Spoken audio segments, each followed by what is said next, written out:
Denis. Bonjour Daniel. Ça va bien? Ça va très bien, toi? Ben oui. Oui. Quel bel ensemble de salons que tu as ici. Oui, bel ensemble de salons victoriens des années 1860 environ. OK. Et comme on s'en attendrait peut-être pas, mais fabriqué ici au Québec. Probablement été fabriqué à Montréal. Wow, on a vraiment des bons artisans ici. Hein? Plusieurs appellent ces tables-là des tables Turtle. Ah, la OK. raison de tout ça, c'est que quand on regarde ça sur le dessus, ça a l'air d'un dessus de tortue. OK. Et c'est pour ça que ces noms-là sont donnés à ces genres de tables-là. Une table assez importante, assez grande comme dimension aussi, qui était placée à l'origine dans le centre du salon avec un beau gros bouquet de fleurs ou une pièce décorative sur le dessus. C'est pour ça qu'on appelle ça les tables de centre. Vraiment magnifique. Il y a beaucoup de détails intéressants. Là. Tu peux nous expliquer ça un peu?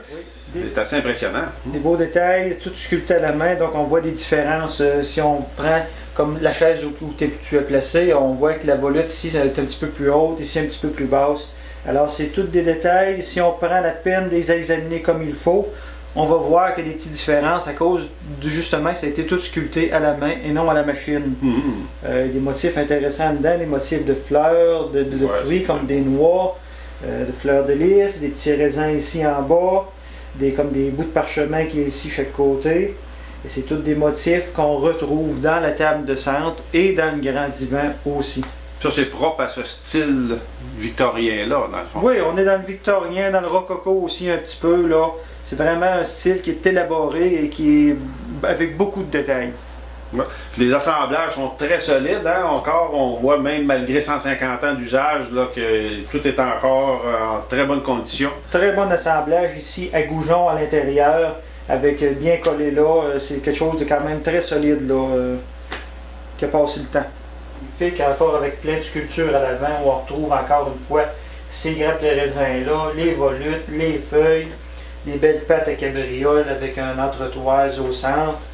Et puis si on prend la peine de regarder comme il faut le dessus, on s'aperçoit qu'il y a un très bel ouvrage de marqueterie en acajou qui a été fait ici. Il y a plusieurs morceaux qui ont été, excusez l'expression, mais matchés pour faire un beau dessin sur le dessus.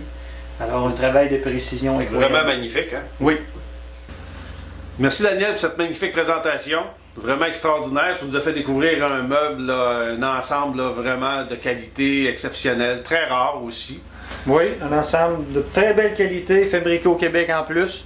Alors c'est plaisant d'avoir la chance de visionner des belles images comme ça. Ben oui, puis si jamais tu as d'autres découvertes comme ça, n'hésite pas à nous appeler. Ça va te faire plaisir de venir faire un tour pour présenter ça à tout le monde. Bon, ben parfait. Merci beaucoup d'être venu. Merci Daniel. OK.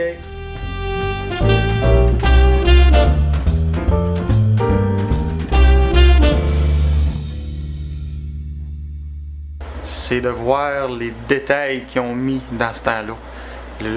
Tout ce qu'ils ont réussi à réaliser avec aussi peu d'outillage dans ces années-là. Moi, je suis dans les meubles des années 1880 à 1920 environ. Et puis c'est beaucoup de meubles avec des détails, des sculptures, des vitraux dedans, toutes des choses extraordinairement belles qui me fascinent.